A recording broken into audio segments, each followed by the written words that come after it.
Hey, I'm Drotos from KeyboardImprov.com, and here's a trivia question for you. What lyric of a jazz standard compares the person they're talking to, a love interest, to Jell-O? Well, you may have seen it. It's A Fine Romance, which is number 117 in the real book. I'm working my way through it, this journey. Hopefully you are too. And this is the point. In the 1930s and other decades, when these songs were written, this is from 36, everybody who heard this song knew at least something of the lyrics. You know, and this was from a Ginger Rogers, Fred Astaire movie called Swing Time. Big hit. And the characters in the movie loved each other but didn't want to admit it. They had this like love-hate relationship. And basically this song was so they could flirt with each other, saying, I love you, but I'm not really going to admit it. So there's kind of veiled put-downs in a fun way, you know? A fine romance, my good fellow. You take romance, I'll take Jell-O. Meaning, maybe, you know, I'd rather have Jell-O, this kind of floppy food that's good but not too exciting, rather than our romance, because you're kind of boring. Whatever it is. The point, though, for us is that we've lost something by getting away from the culture in which this music was originally presented in.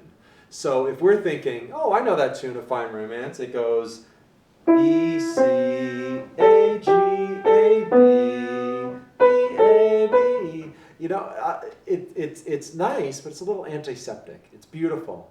But there's a playfulness to those lyrics, which we can really capture in our interpretations. And so, what do we have? We can play this bebop.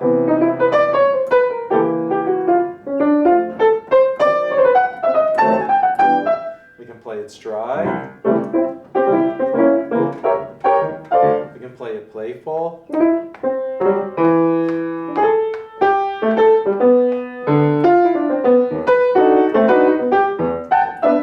know, and even people like Thelonious Monk had a lot of playfulness in their music. It's because they knew the culture they lived in the culture that produced this music. We don't live there anymore, but we can watch some of those movies, we can learn some of the lyrics, we can work with Broadway singers who might do this in a little more traditional way that brings out that charm, and then it can come back into our playing so we just don't sound like we're playing a bunch of notes, like frankly a lot of musicians do.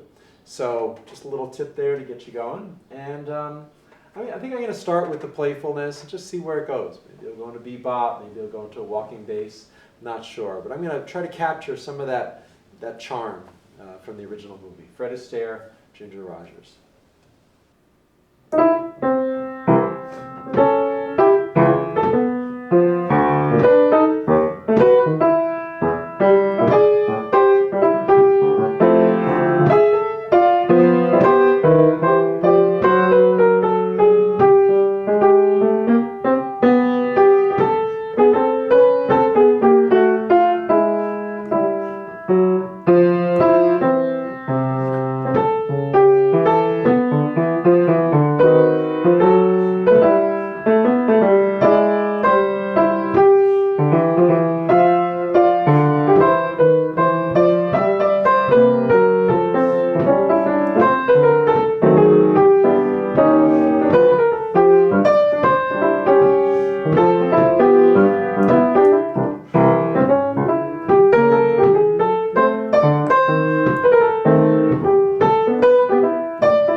that's the fun in playing a lot of this music, is that it lets us express whatever we want to through the music. It's like a roadmap that we follow of chords and melodies and a rhythm that we select.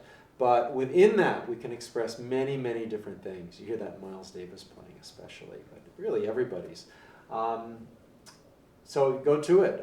Learn stride, learn walking bass, learn different contrapuntal techniques, learn the tune, and then go for it. I'd love to help you any way I can. Check me out at KeyboardImprov.com. I write a mostly daily blog. The most important thing, though, is that I'm calling this Journey Through the Real Book, but it's really Journey Through Our Life in Music.